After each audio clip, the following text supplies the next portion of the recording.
Welcome to our lecture on financial management. Today we will talk about stock splits, what they are, how they are used, and why they are used. Let's begin. A stock split is a corporate action where a company increases its outstanding shares by issuing more shares to existing shareholders in proportion to their holdings, effectively dividing each existing share into multiple shares, while keeping total value the same.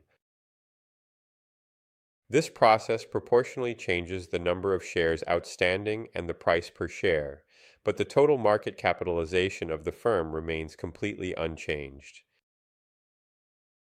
For example, in a 2-for-1 split, each shareholder receives one additional share for every share owned. So one share priced at $100 becomes two shares each valued at $50, with the total value staying at $100. Companies undertake stock splits primarily for strategic and behavioral reasons, rather than out of any financial necessity to influence investor perceptions and trading. Primary motivations include improving affordability for retail investors by lowering the share price and maintaining a preferred trading price range that encourages broader participation. Splits also signal management's confidence in future growth prospects and help attract a broader investor base, including more individual retail investors. From a theoretical perspective, stock splits do not affect the intrinsic firm value or an investor's proportional economic ownership percentage in the company. It's exactly like exchanging one $20 bill for two $10 bills. You end up with more bills, but your total wealth remains precisely the same. However, empirical evidence from market studies shows that stock prices often rise following split announcements, reflecting positive investor sentiment and market optimism.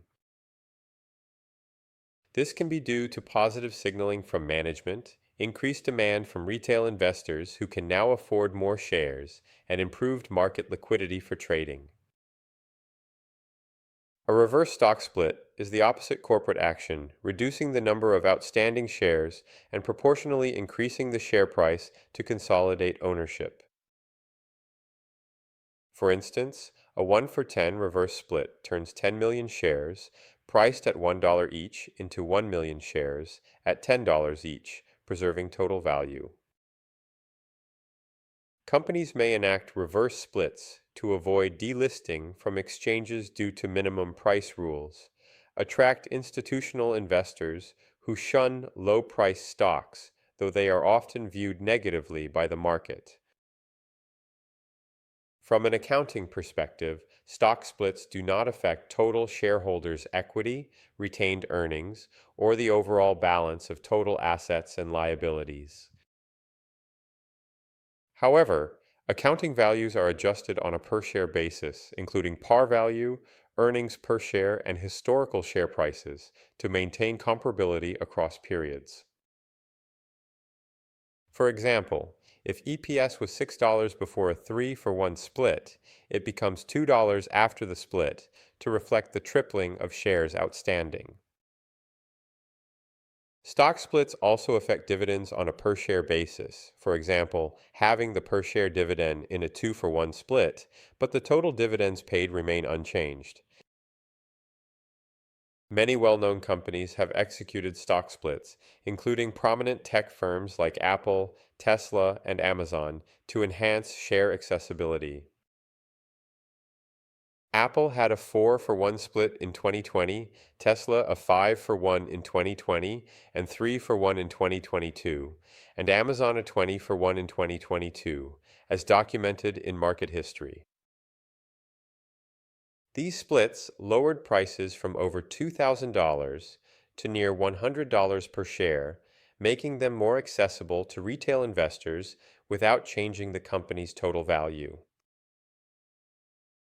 Common misconceptions include believing that splits make a company more valuable overall, or that a lower share price means the stock is cheaper in intrinsic terms.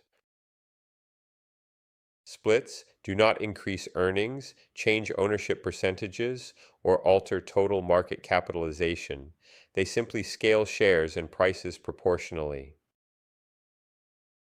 It is crucial for investors to distinguish between the price per share, which drops post-split, and the total market value, which remains constant. Understanding stock splits empowers investors to make informed decisions by focusing on fundamental value rather than superficial price changes alone. Thank you for watching our lecture on financial management focusing on stock splits. See you at the next lecture.